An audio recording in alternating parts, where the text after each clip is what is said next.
At 12:01 p.m. on February 18, 1944, Group Captain Percy Charles Pickard saw the red brick walls of Amiens Prison appear through the fog at 240 miles per hour. He was flying at 50 feet. Behind him, 18 more de Havilland Mosquito fighter bomber Mark VI followed in tight formation, each carrying two 500-pound bombs with 11-second delayed fuses. The prison held 700 inmates. 120 of them were French resistance fighters scheduled for execution at dawn the next morning. The walls they needed to breach were massive, reinforced concrete and stone. They had 4 minutes to open them before German flak crews could respond. Pull up 2 seconds too late and you hit the wall. Drop early and you kill the prisoners you came to save. And before this mission ends, the man leading it will not make it home. But that's not the part of this story that will stay with you. What will stay with you is why, decades later, the officer who approved this raid said he questioned that decision for the rest of his life. The air inside Pickard's cockpit smelled of engine oil, oxygen, and the glycol coolant that kept the twin Rolls-Royce Merlin engines from overheating. His navigator, Flight Lieutenant Alan Broadley, sat beside him with updated reconnaissance photos spread across his lap. These photos had been taken 48 hours earlier by another Mosquito flying at 28,000 feet, high enough to avoid German fighters, fast enough at 380 miles per hour to outrun anything that tried to intercept. The images showed every building in the prison complex, the guard barracks, the outer wall, the inner wall, the cell blocks arranged in a radial pattern like spokes on a wheel, the Gestapo interrogation building where prisoners were tortured. Every structure had been assigned a number, every target measured to the yard. What made this mission different from every other precision strike the RAF had attempted was the requirement. They had to collapse the walls without bringing down the cell blocks. The prisoners needed to survive long enough to run. The bombs had to hit the base of the walls at exactly the right angle to create a horizontal blast that would shear the masonry outward, not upward. Miss by 10 yards in either direction, and you either fail to breach the wall or you bury the prisoners under rubble. 11 months of planning had produced this. 19 bombers flying into occupied France in broad daylight to blow open a prison with surgical precision while travelling faster than most fighter aircraft. But the planning contained a flaw that nobody caught, and that flaw will kill 102 of the people this mission was designed to save. The Mosquito was made of plywood and balsa wood.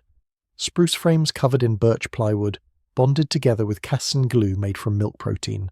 No metal to rust, no aluminum to ration. British furniture factories built them because aircraft manufacturers were busy making heavy bombers. The FB-6 variant carried 4 20mm Hispano cannons in the nose and could haul 2,000 pounds of bombs in the fuselage bay. Maximum speed at sea level, 378 miles per hour. Service ceiling, 33,000 feet. Range, 1,620 miles. Crew, 2. Cost per aircraft, £25,000. A Lancaster heavy bomber cost £58,000 and required 7 crew members. The Mosquito could deliver the same tonnage to a target, arrive faster, and had a loss rate of 2.1% compared to the Lancaster's 5 to 7%. This was not romantic.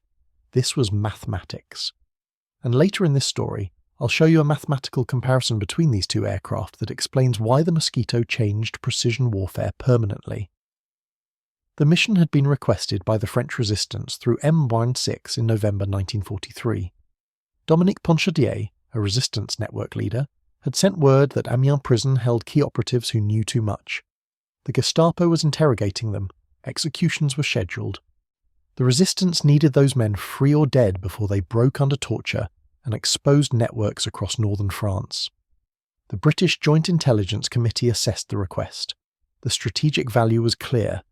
If those networks collapsed, the preparation for the cross-channel invasion, now 5 months away, would be compromised. Partisan cells mapping German defences, sabotaging rail lines, and identifying troop movements would disappear. The cost-benefit analysis favoured action. Air Vice Marshal Basil Embry, commander of No. 2 Group RAF, approved the operation.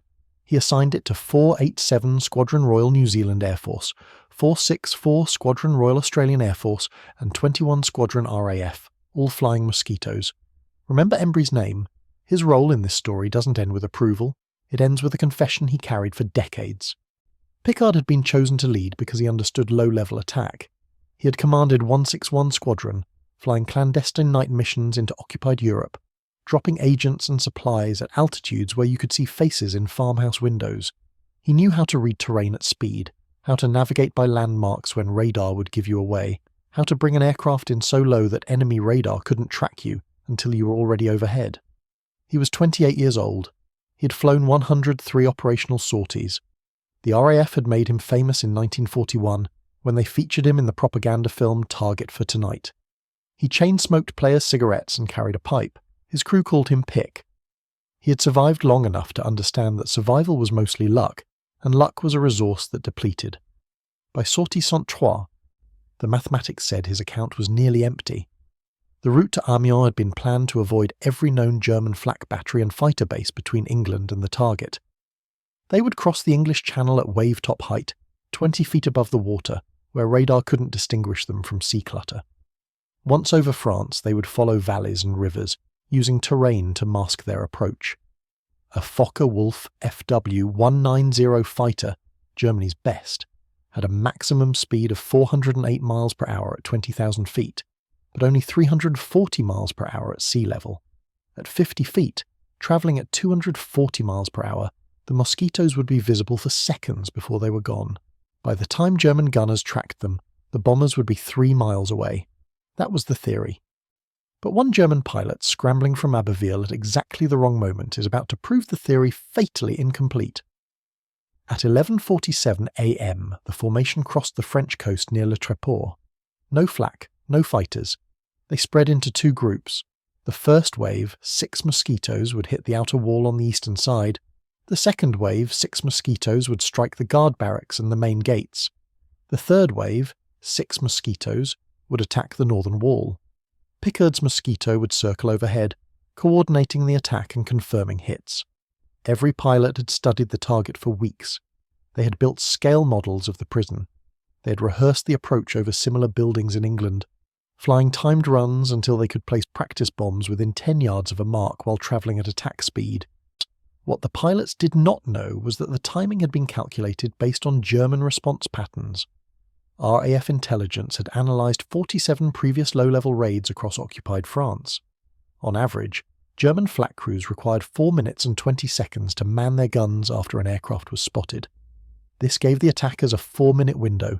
Every second beyond that, the probability of being shot down increased by 12%. Get in, hit the target, get out. Anything longer was suicide. And the clock starts now. At 12 p.m, the Mosquitos began their attack run. The first wave dropped to 30 feet. They came in from the east, engines screaming.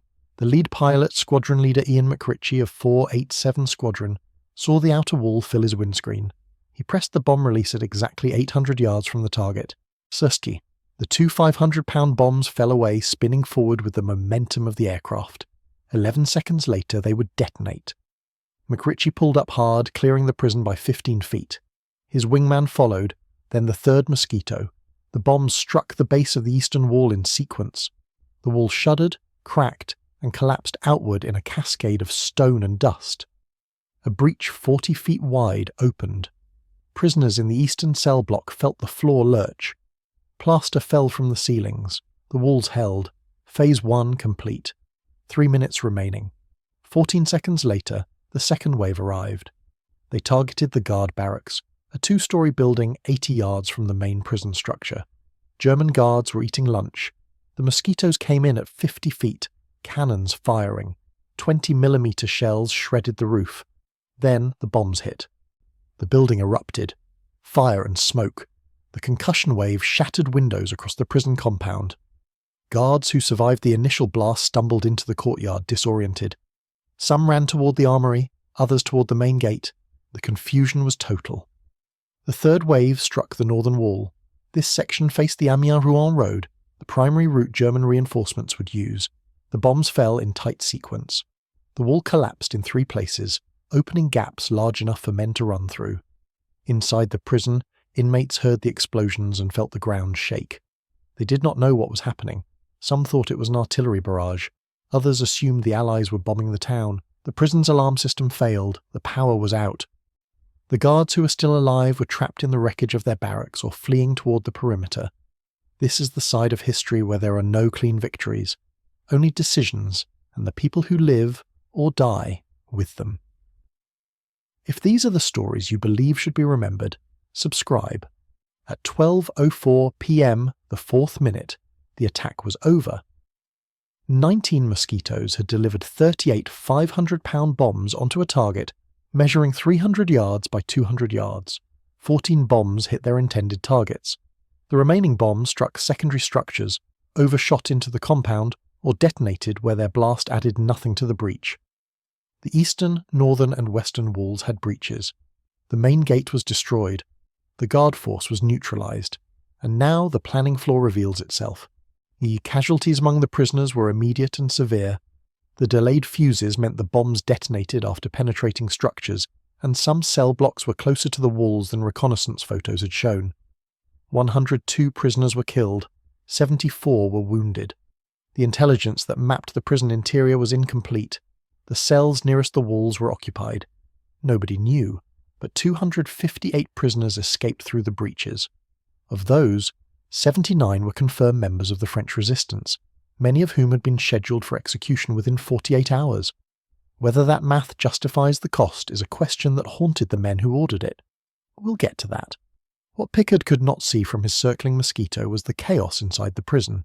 The surviving guards attempted to organise a response, but the command structure had been decapitated. The prison director was dead. His deputy was trapped under rubble. The telephone lines to Amiens were severed. No one could call for reinforcements. Prisoners who were not injured began moving toward the breaches. Some were shot by guards who had recovered enough to man defensive positions. Others made it through the gaps and ran into the surrounding fields. Local French civilians, hearing the explosions, moved toward the prison. Some helped prisoners hide, others guided them to safe houses. The German military command in Amiens did not learn of the attack until 12:22 p.m, 21 minutes after it began. By then, most escapees had vanished into the countryside. Now comes the part of this story that changes everything about how you understand it. The RAF lost 2 Mosquitos. And Pickard's aircraft was one of them. As the formation turned for home, they flew over the village of Saint-Gratien, 4 miles north of the prison. A German Focke-Wulf FW-190 from Jagdgeschwader 26, flown by Unteroffizier Wilhelm Meyer, intercepted them. Meyer had been scrambled from Abbeville at 12:03 p.m. after radar detected the raid. He caught the Mosquitos at low level, where they had no altitude to manoeuvre. He closed to 200 yards and opened fire with his 20mm cannons. Pickard's Mosquito was hit in the starboard engine. The aircraft rolled left, struck the ground, and exploded. Pickard and Broadley were killed instantly. The man who led the mission never learned whether it succeeded. The second loss was a Mosquito from 464 Squadron, shot down by flak near the coast. Both crew members survived and were captured. Pickard's body was recovered by French civilians and buried in a local cemetery. The Germans did not interfere. His funeral was attended by hundreds of villagers who understood what the raid had attempted. After the war, his remains were moved to a Commonwealth War Graves cemetery. He was posthumously mentioned in dispatches. His death made him a symbol, which is what happens when individuals are consumed by the machinery of war. The Mosquito he flew, serial number HX922, was one of 7,781 built during the war. 2,269 were lost in action or accidents. The strategic consequences of Operation Jericho were immediate and contested. The RAF claimed it a success. Walls breached, prisoners freed, resistance networks preserved. The French resistance confirmed that key operatives had survived and resumed operations. But the human cost was debated. Post-war investigations reveal that not all prisoners scheduled for execution were resistance fighters. Some were common criminals, others were political prisoners with no intelligence value. The target list had been incomplete. The decision to bomb had been based on imperfect information. The moral clarity of the mission dissolved into the messy reality of who was actually freed. But here's what the numbers say about whether it mattered. In the 4 months between Operation Jericho and the Normandy invasion, French resistance networks in the region destroyed 27 rail bridges, derailed 43 trains, cut telephone lines 1,800 times, and provided targeting data for 312 Allied bombing missions. The 79 resistance operatives freed at Amiens were part of the networks that made that possible. Total mission cost, approximately £475,000 in 1944 currency, including aircraft depreciation, fuel, ordnance, and crew training. The military intelligence value of keeping those networks operational exceeded the mission cost by an order of magnitude. But that calculation does not account for the 102 prisoners who died in the attack. Their families received no compensation. Their deaths were classified as collateral damage. That is the equation no spreadsheet resolves. The German response to Operation Jericho was procedural and brutal. Security at prisons across occupied France was increased. Guard forces were doubled. Anti-aircraft batteries were positioned near high-value detention facilities. Prisoners identified as resistance operatives were moved to camps inside Germany, beyond the range of Allied bombers. Execution schedules were accelerated. In the 2 months following the Amiens raid, 47 resistance fighters held in other French prisons were executed before rescue attempts could be organised. The Germans learned. They adapted. The window for similar operations closed. The raid that saved 79 may have condemned 47 others. That is a consequence the planners never calculated because it hadn't happened yet. Now the comparison I promised earlier, the one that explains why the Mosquito changed everything. A Lancaster bomber carried 14,000 pounds of bombs but required 7 crew members, flew at 280 miles per hour, and had a loss rate of 5.2% per sortie. A Mosquito carried 2,000 pounds of bombs, required 2 crew members, flew at 380 miles per hour, and had a loss rate of 2.1%. To deliver the same tonnage as 1 Lancaster, you needed 7 Mosquitoes and 14 crew members, but those 7 Mosquitoes flew faster, survived at higher rates, and could hit targets a Lancaster couldn't approach at low altitude. The cost per ton of bombs delivered was lower, the crew casualty rate was lower, the operational flexibility was higher. For precision strikes, the Mosquito wasn't just better, it was the only viable option. The Germans attempted to copy it. The Focke-Wulf Tar 154, Germany's wooden fighter bomber, was plagued by structural failures and glue that degraded in humid conditions. Only 50 were built. The British used casein glue. The Germans used synthetic acid-catalyzed resin that failed when exposed to moisture. The difference in glue chemistry cost Germany a viable competitor, a war shaped by milk protein versus synthetic resin. That's the kind of detail that reminds you how strange real history actually is. What changed after Amiens was the RAF's doctrine for precision strikes. The operation proved that low-level attacks could hit targets measuring less than 100 yards with acceptable accuracy if the crews were trained and the planning was meticulous. It also revealed the limits. Collateral damage was unavoidable. Delayed fuses reduced precision, and intelligence failures could turn tactical success into moral ambiguity.